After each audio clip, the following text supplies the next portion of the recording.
Hola, mi amigo querido. Una de las peores tragedias que puede suceder con los hijos de Dios es la falta de memoria espiritual, es decir, la incapacidad de mirar hacia atrás, de aprender las lecciones necesarias y no volver a cometer los errores pasados.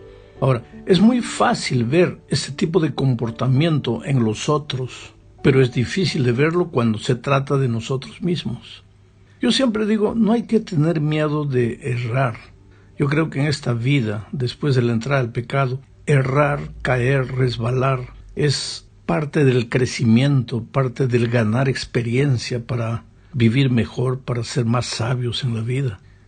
No tengas miedo de errar. Ahora, ten pavor de cometer el mismo error siempre, porque los errores nos enseñan, a veces nos enseñan más los errores que las victorias, porque en el momento de la victoria hay tanta algarabía, tanto júbilo, alegría, que no tienes tiempo para parar, pensar, meditar. Pero en la soledad del fracaso, de la derrota, ahí no te queda otra cosa sino llorar, pensar, hacer introspección y pensar por qué fallaste. Y de los errores se aprende mucho más que de las victorias. Infelizmente, pues el pueblo de Israel no aprendió de sus errores pasados. Veremos cómo el pueblo de Israel regresó a sus errores que había cometido antes de ir a Babilonia. Tú sabes que el pueblo había ido a Babilonia como consecuencia de haberse apartado de los caminos de Dios. Había pasado 70 años en el cautiverio, pero después había regresado de allí por la providencia divina y bajo el liderazgo de 2 hombres como Esdras y Nehemías. Entonces Dios había logrado usar a ese pueblo para construir el templo y restaurar la ciudad. Pero por algún motivo Nehemías regresó a Persia. Y durante su ausencia, que no fue mucha, el pueblo volvió a sus errores pasados. Cuando Nehemías regresó, observó que había nuevamente mucha cosa a ser reformada. El problema empezaba con los líderes. El principio bíblico dice, tal el pastor, tal la oveja. Ahora, ¿qué se podría esperar del pueblo si el propio sacerdote andaba mal? Eliasib era el sumo sacerdote de la nación y también estaba a cargo del templo. Este sumo sacerdote, que debería ser el ejemplo para el pueblo, había hecho alianza con Tobías y con Sanbalat. Ahora, ¿te acuerdas quiénes son estos 2 personajes? Pues fueron los que crearon todo tipo de oposición para que no se construyera el templo ni se reformara la ciudad.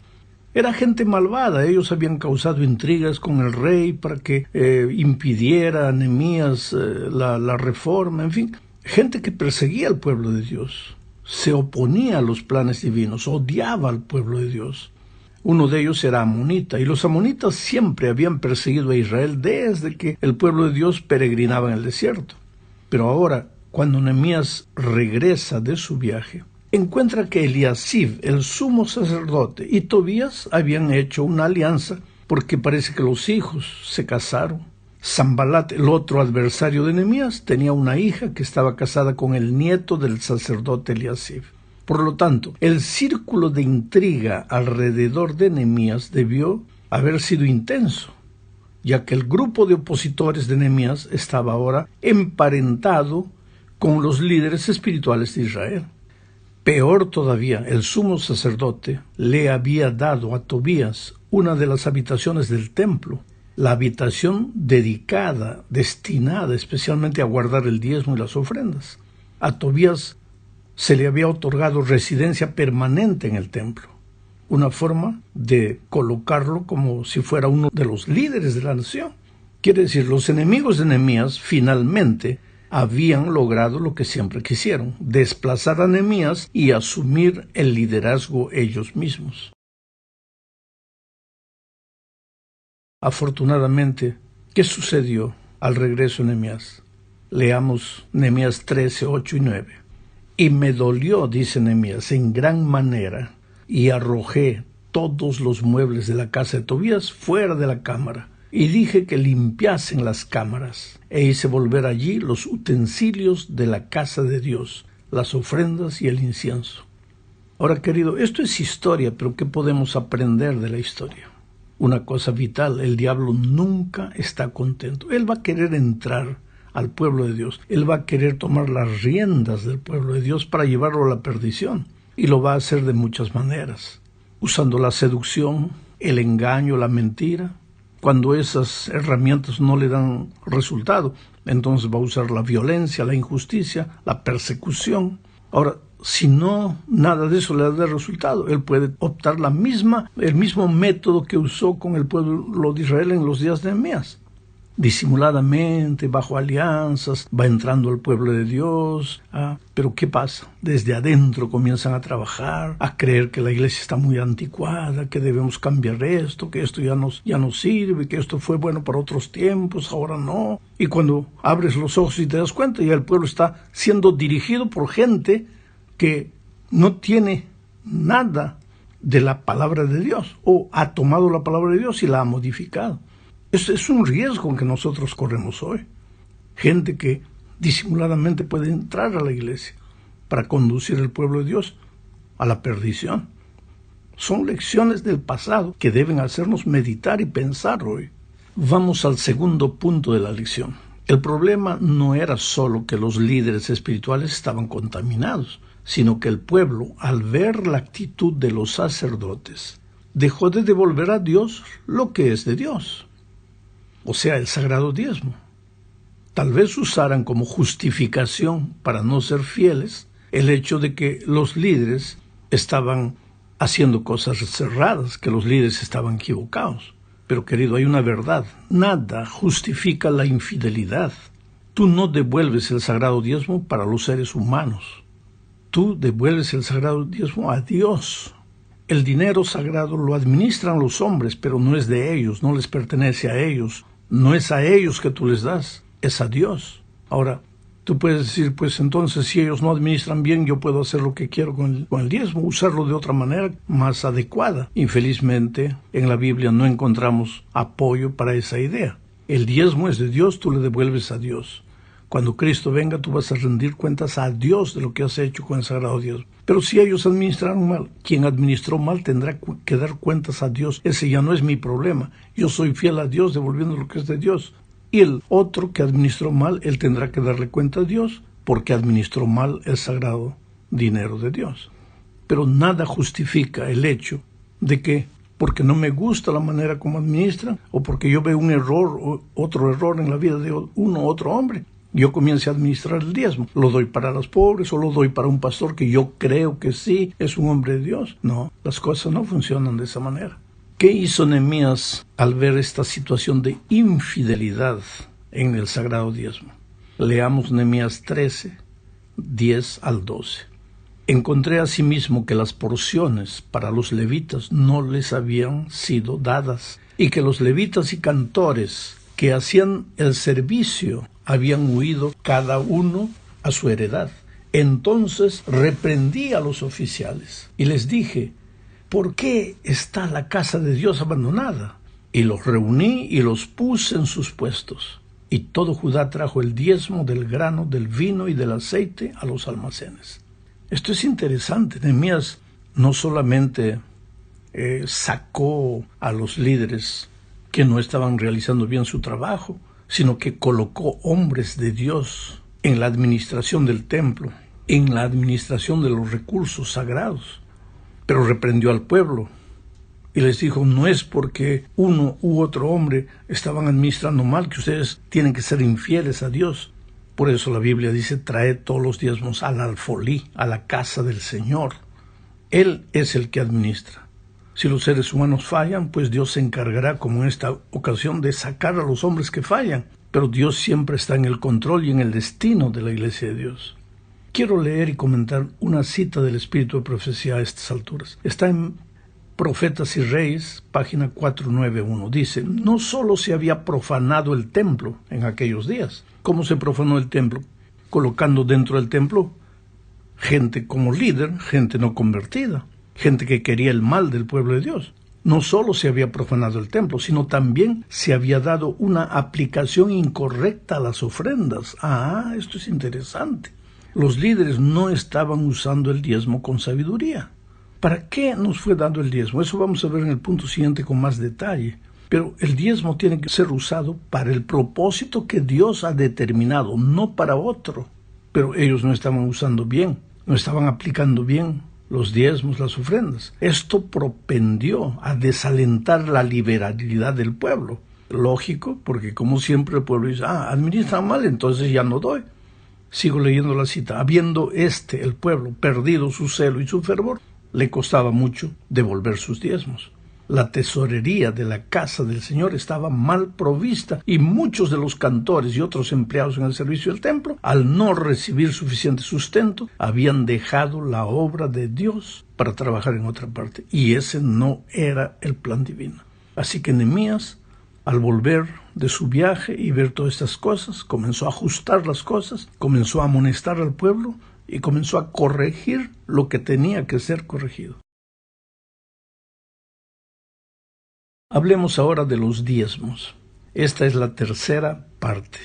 Los diezmos no son una idea establecida por seres humanos. No fueron los hombres que inventaron el diezmo. No fueron los levitas que dijeron el diezmo va a ser para nosotros. Es Dios que determinó. ¿Por qué? Dios es dueño de todo. Él no quiere tu dinero, Él no necesita tu dinero, Él quiere tu corazón. ¿Y entonces por qué dinero? Porque infelizmente mientras vivamos en esta tierra, donde está tu dinero, está tu corazón. Pero en realidad lo que Dios quiere es tu corazón. Ahora no digas que amas a Dios cuando retienes para ti lo que es de Dios. Expresa tu amor de manera práctica. Los hombres que administran la obra necesitan ser sabios para administrar el sagrado diezmo. Pero el diezmo no es idea de hombres, es idea divina. Ahora yo encuentro gente sincera que dice, pastor, pero en el Nuevo Testamento ya no se habla de diezmo. Tal vez no se habla con mucho énfasis del diezmo, como no se habla con mucho énfasis del sábado. ¿Por qué? Por una simple razón. Si yo ya sé que has tomado desayuno, ¿para qué te voy a decir, vuelve a tomar, toma desayuno? Ya sé que has tomado desayuno. El tema del diezmo y del sábado en el Antiguo Testamento es una cosa completamente establecida. Entonces, ¿para qué en el Nuevo Testamento hay que repetir una y otra vez? Sin embargo, el principio del diezmo continúa vigente en el Nuevo Testamento. Y voy a leer solo un texto, Hebreos capítulo 7, versículos 1, 2 y 5. Dice así, ahí el autor de la epístola a los Hebreos, que para mí es Pablo, relata lo siguiente. Melquisedec, está hablando del sacerdote, Melquisedec, que era rey de Salem y sacerdote del Dios Altísimo, salió al encuentro de Abraham cuando éste volvía de derrotar a los reyes y lo bendijo. Entonces Abraham le dio los diezmos de todo. Melquisedec significa en primer lugar rey de justicia y también rey de Salem, que significa rey de paz. Este era Jesús, este era Dios. Ahora sigue diciendo el autor, ahora bien, según la ley, los descendientes de Leví que reciben el sacerdocio tienen el derecho de tomar los diezmos del pueblo, es decir, de sus propios hermanos, aun cuando estos sean también descendientes de Abraham. Es una cosa establecida. Ahora, ¿qué necesidad tendría Pablo de repetir este concepto? Si ya no existía el diezmo en el Nuevo Testamento. Este es un texto del Nuevo Testamento, Hebreos. Y él da por sentado que Abraham fue fiel devolviéndole a Dios lo que era de Dios. ¿Por qué? Porque es justo que los que trabajan en el Evangelio vivan del Evangelio, reciban los sagrados diezmos. El diezmo es usado principalmente para evangelizar, para avanzar con la predicación del mensaje. Y los hombres que se dedican exclusivamente al trabajo de la evangelización, pues reciben su manutención de los sagrados diezmos. Vamos al otro punto. Otro punto que necesitaba reforma era el sábado. Leamos Nehemías 13, 15 al 18. En esos días descubrí, dice Nehemías, en Judá, que en el día de reposo había algunos que exprimían uvas en los lagares, acarreaban leña y cargaban sus asnos con vino, uvas, higos y todo tipo de mercancía para llevarlas a Jerusalén. Entonces les llamé la atención, porque en el día del reposo no está permitida la venta de provisiones. En Jerusalén descubrí también a un grupo de tirios que en el día de reposo vendían pescado y otras mercancías a los de Judá. Entonces llamé a los jefes de Judá y les dije, ¿por qué permiten esta maldad de profanar el día de reposo? Esto mismo hicieron sus antepasados y por eso nuestro Dios trajo esta calamidad sobre nosotros y sobre nuestra ciudad. Y todavía ustedes añaden ira sobre Israel, al profanar el día de reposo. ¿Y qué hizo Nehemías entonces? Pues comenzó a reformar las cosas, porque de nada vale amonestar si no emprendes una obra de reforma. Lo que está malo hay que corregirlo. No basta decir que está mal. Ahora, ¿por dónde empiezas a corregir? Por ti mismo. Por eso hoy a veces hay gente que va a las redes sociales y agrede a los líderes, a la iglesia, porque el pecado está entrando. Está bien. Hoy día vivimos la etapa de la Odisea en que no somos ni calientes ni fríos, somos tibios. Pero hay que reformar. ¿Y por dónde empieza la reforma? Por mi propia vida. Cuando mi vida es consagrada a Dios, mis hábitos se reforman, mis costumbres, mis procedimientos, mi conducta se reforma. Ahora yo traduzco el amor, hablo con el amor y llevo amor. Y el amor es el instrumento poderoso para reformar una iglesia, para transformar a una iglesia. ¿Qué hizo Nehemías? Nehemías 13, 19 al 22 dice: antes del día de reposo, cuando ya empezaba a oscurecer y las puertas de Jerusalén todavía estaban abiertas, ordené cerrarlas y no volver a abrirlas hasta que el día de reposo hubiera pasado. Y para impedir la entrada de cualquier tipo de carga, puse como guardias a algunos de mis siervos. Fue así como en repetidas ocasiones los mercaderes se quedaron afuera de Jerusalén. Entonces los llamé y les advertí: ¿por qué se quedan fuera de la muralla? Si vuelven a hacerlo, los voy a encarcelar. Y desde entonces, querido, dejaron de venir esa gente. El texto dice: desde entonces dejaron de venir en día de reposo. A los levitas les ordené que se purificaran y fueran a custodiar las puertas para mantener sagrado el día de reposo. Ahora, todo esto que hemos visto hasta aquí de nada valdría sin el quinto punto de la lección. Y llegamos aquí hablando de la advertencia de que necesitamos recordar lo que pasó con nuestros padres.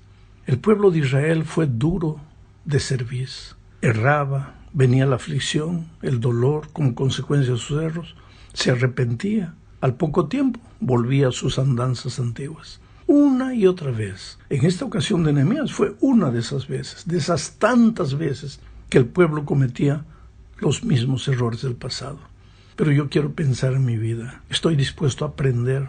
Al leer esta lección estoy dispuesto a corregir en mi vida, a reformar lo que tiene que ser reformado, a mantener puros los principios de Dios, no en la iglesia, en mi vida, porque yo soy la iglesia. No a mirar a los otros, sino a mí. Estoy dispuesto a corregir mi actitud con relación al sábado, a los extremos del sábado, a recibir el sagrado sábado en el horario en que el Señor me enseña su palabra, a despedir el sábado en el horario correcto, a hacer del sábado un día deleitoso, agradable, santo al Señor. O tampoco puedo estar preocupado en cuidar la letra y olvidarme del espíritu, porque el pueblo de Israel se fue al otro extremo en los días de Cristo, que hasta al propio Señor Jesús querían corregirlo. Al propio Señor Jesucristo, al Señor del sábado, querían enseñarle cómo se guarda el sábado. Hoy día podemos correr ese riesgo de irnos al extremo, de ser tan exagerados que nos olvidemos que el día sábado no es un día para contar pasos, no es un día para estar atento a qué se puede hacer, qué no se puede hacer, sino para que sea un día de alabanza, de loor a Dios y que Jesús sea el centro de la experiencia del sábado. Hay mucha cosa que corregir. La vida es aprendizaje. Vamos a aprender y avanzar. Que Dios te bendiga ricamente.